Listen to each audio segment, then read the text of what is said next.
ko min kan samba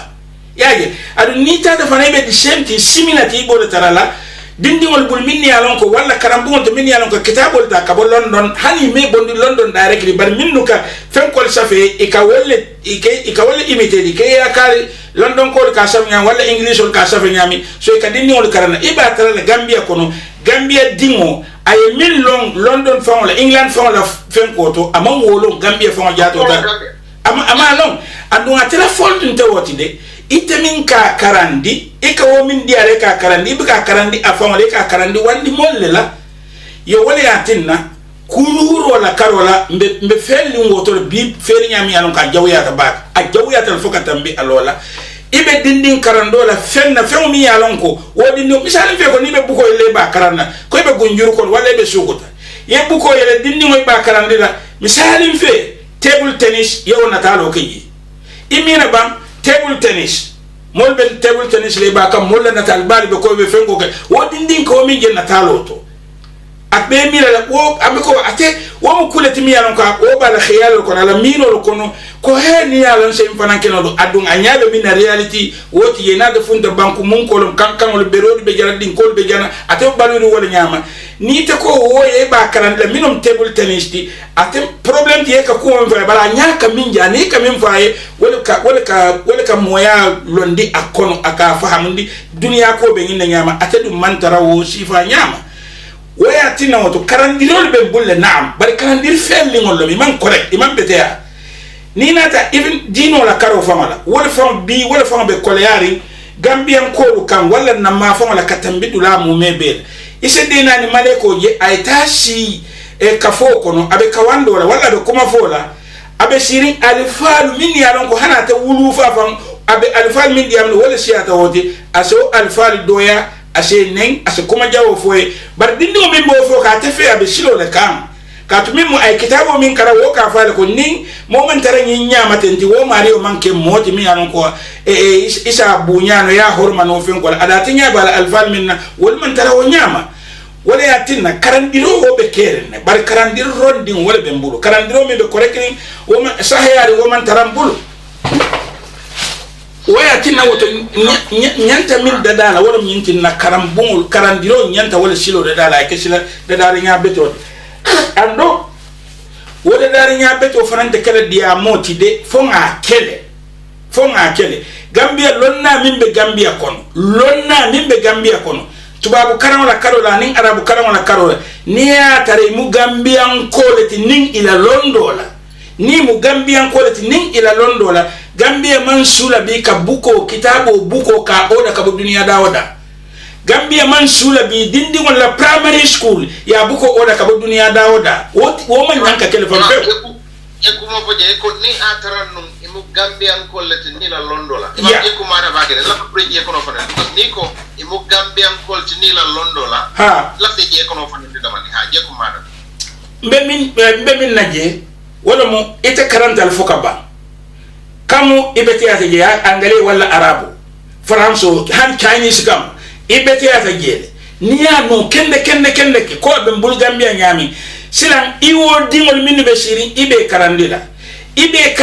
minna wala mi yeke ko ite famo ba wala yeke ko i karanta dami wolbe nyami ba ni te karanta misal be ngafe karanta England ila kuluo famo be kata English kulu wala ti biri wulu ta yeke ta nyawnya sila yete ko ita Gambia ina Gambian ko karan ni te ko be Gambian ko karan la ke yibe ko English ol dingol be la karamote kela ikela karan nyami abe ko hani bi ite man inin londi man nade inin karamole nata andu ilafta nyimmolu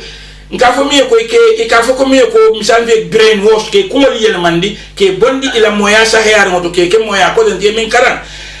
na nyanta kala moloti tata karam la dami ye londo min so doge ajibe isa tamandi no la banko kanyadi ye min karan asahaya to walla man sahaya bara jibe folo ban fo ye min karai se wata mandi no yale ba ay ka ku sahaya ngoto ba ni moje misali fe ni ata han dino la karol moye ekoro siroke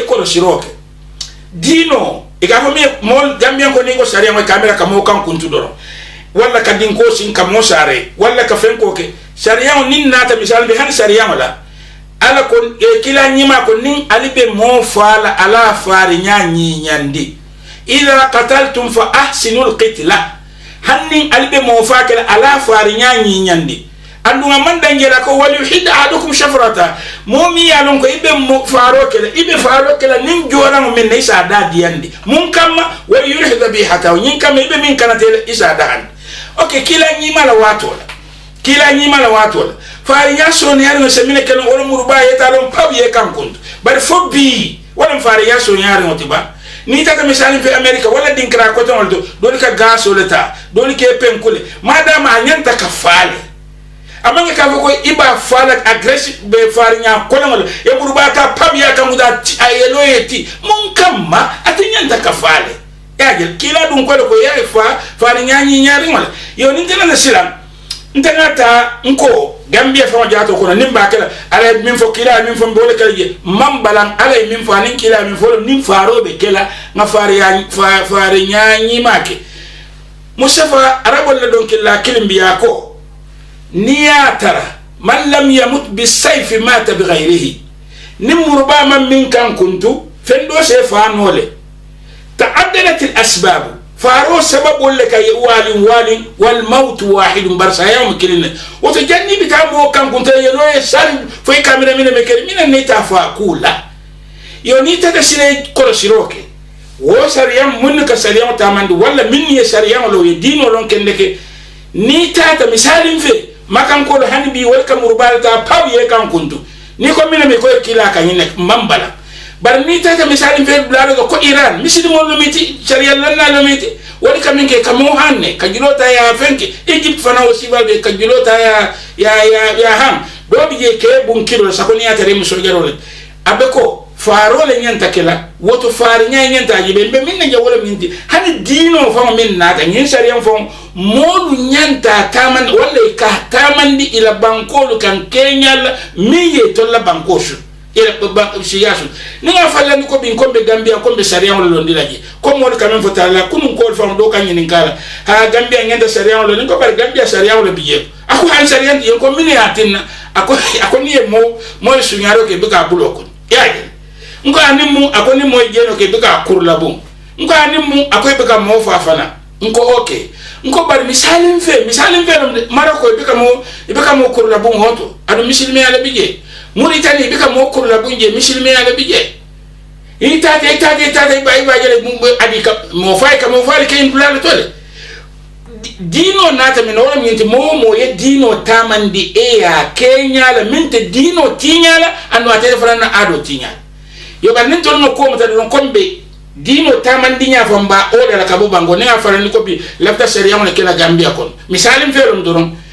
bita sariyan kiti la lutala muntole pure na kiti sariyan la mbite tala misalin fe ko Saudi Arabia ngane sambana wali ambi ya murbalam wala wande makas ko yam bita mo lo murbata paw nga kankun yo nin tala ta misalin fe Iran wali ambi ya kamo hannom wala wande bita jala makas ko nay mo han e julota kamato ya fe nin mo sifa do ko sogara mbe kido tala pam ngabum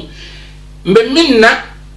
Mustafa pour nin dunia ay tata nya nyimala wala adama din kilwo kile ni karante yamin karan asambela banko kan ya ke la banko kan Kenya la miye la banko shu ani la banko sitano bar ni atrete na de ni molle tata reni wana to tetara karam fo na fati je katu mi misali be sanji wul killing nim feye ko mala mimbe kele wala karamo bele wo karabe kitabol to bar wol dum fase keno bi ko dawda ba ni to ko ha bawo kila ko nyamba kala wol nyama hani kila ba kala mina meta fa taraji abakala wato mina meta fa taraji mi ya shira wol kibar kana andu wo kibar kilmul kay tandira ko kila nyima ka foyelo ko ali sariyam buso kata aliya bondi mo kan Kenya mu mebenya ala la kato be pour al kana buso leka ala la kato be katu ni katata yemu kisandi sariyam wala buso la ila wo kato kan bari nata boy yaka mistakenly wala soneyata ya wala yankan kato soneyate ala yakatambini sariyam la mo kan Kenya la mimma saya yagi abako mo fa imanya mimfala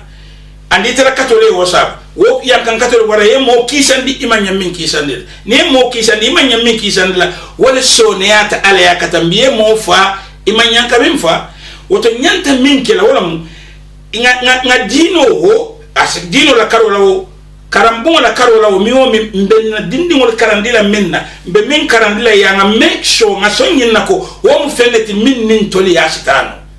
bar ninga wandi tan ka waleta wandi miro ka waleta wandi kitabo le minno safen ka wala safe mbika mira fan kitabo ni sabata muntuman nin kitabo sabata misalin fe bi 1000 years ago andum be min diamo ke kan social ko abe diamo la wala ya mira molla kuningo be nyama ani la development be nyami mbe bimin kono 1000 years baluo sanji wuli kile ko mala wala be kerin bi ba wata kerin bi